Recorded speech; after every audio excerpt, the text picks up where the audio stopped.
일사후퇴 때 피난민들이 추운 눈보라 속에서 남으로 내려오고 있었습니다.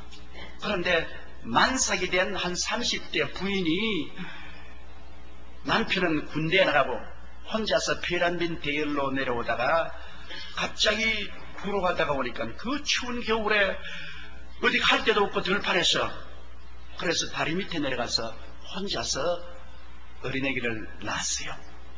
어린애기를 낳아서 피덩어리를 낳았는데 얼마나 추우니까 자기의 속옷을 다 벗어가지고서 어린아이를 살리려고 다 샀어요. 그래도 모자라가지고서 겉옷을 다 벗어가지고서 어린아이를 또 샀어요. 그 추운데 해산을 어머니는 온전히 빨가벗었으니까 그래도 어린아이에게 온기를 주려고 또 그 어린아이를 가슴에 품어 안았어요. 그리고 얼어 죽었습니다. 그런데 선교사 부부가 집차를 타고 피난민과 함께 그 다리 곁으로 오는데 부인이 남편의 손을 탁 때리면서 여보 차 좀 세워라. 아이 지금 공산군이 뒤에서 내려오는데 차를 세우기는 무슨 세워, 빨리 가야 되는데. 아니야, 다리 밑에 어린아이의 울음소리가 들린다. 이 추운데 무슨 다리 밑에 어린아이가 있다. 여보 그러지 말고 내려가. 우리 한국 남자 같으면 잔소리 마라 가는데, 그러지만 또 미국은 다르잖아요. 그랬다가는 아침밥도 못 얻어먹을 테니까 그래 가자. 그리고 차를 한쪽 당겨고 다리 밑에 내려가면 둘이가 아니 그냥 놀라서 기절 축풍을 했어요. 한 젊은 여인이 어린애기를 안고 얼어 죽었는데, 빠르게 얼어 죽었는데 실오래기 하나 몸에 걸치지 않고 죽었어요. 근데 그 어머니의 품에 안긴 어린애기는 엄마의 내복을 다 감싸고 엄마의 겉옷을 가지고 다 감싸고, 그리고 엄마가 온기를 주려고 이렇게 끌어안고 있으니까 그 안에서 아직 안 얼어 죽고 울고 있어요. 그래서 그 선교사 부부가 그 어린아이를 빨리 그 손에서 뽑아내고, 그리고 거기에 그 시체를 눕혀서 금불로 이렇게 좀 덮어놓고, 그리고 차를 타고 서울로 내려왔어요. 그리고 미국으로 건너왔습니다. 그리고 한 20년의 세월이 지나갔어요. 걔를 양자로 받아들여가지고 잘 키워가 대학까지 공부를 시켰는데, 하루는 그 청년이 아버지에게 와서 아버지는 서양 사람이고 나는 동양 사람 아닙니까? 도대체 나를 어디에서 죽었습니까? 이야기를 좀 해주십시오. 그래 아버지가 네가 언제고 이 질문을 할 줄 알았다. 그러므로 사실 너를 우리가 키운 것은 일사후퇴 때 피난 내려가 다리 밑에서 너희 어머니가 너를 낳고 너를 살리려고 온 내복과 겉옷을 다 벗어서 칭칭 감아서 품에 안고 있는데 네가 울고 있는 것을 듣고 내가 데려가서 너를 키웠다. 우리 어머니는 어떻게 됐습니까? 공산군이 뒤에 내려오고 장례 지를 시간도 없고 해서 그냥 거기에 금불하고 돌로서 덮어서 그냥 장례 지려고 갔다. 이 청년이 눈물을 비오듯이 흘리면서 아버지, 어머니가 나를 낳고 얼어 죽은 그 자리에 똑같은 겨울 추운 날 좀 데려다 주십시오. 간청하기 때문에 그렇게 하죠. 그래서 노 선교사 부부가 이 청년을 데리고 강원도 이미 고속도로가 나서 그들은 그 길은 흔적도 없는 곳에 갔습니다. 그때의 길은 뭐 더 없어지고 다 고속도로가 나 있는데요. 이 근처다 자관, 이 근처에 너희 어머니가 너를 낳고 죽었다. 그러니까 이 청년이 그 근처 가더니만 옷을 벗기 시작해요. 겉옷을 다 벗어서 땅 위에 깔고 내복도 다 벗어서 땅 위에 깔더니만 거기 엎드려 가지고서 울면서 말이에요. 엄마, 그날 얼마나 추웠네.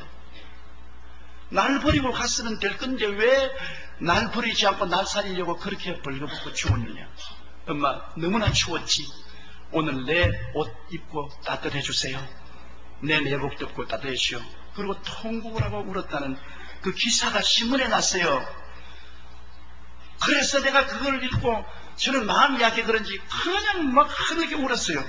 웃고 난 다음에 내가 생각하기를, 군대가 그 여자에게 명령해서 자기 생명을 버리고 그 아들을 살렸을까요? 정부가 명령했기 때문에 자기의 내복과 겉옷을 다 벗어 어린아이를 사서 그러고 죽었을까요? 누가 명령을 했기에 이 여자가 자기는 죽고 아들을 살렸을까요? 만일 자기가 살고 싶다면 다리 밑에서 핏덩어리 낳고 내던져버리고 피라님과 함께 걸어 내려왔으면 살았습니다.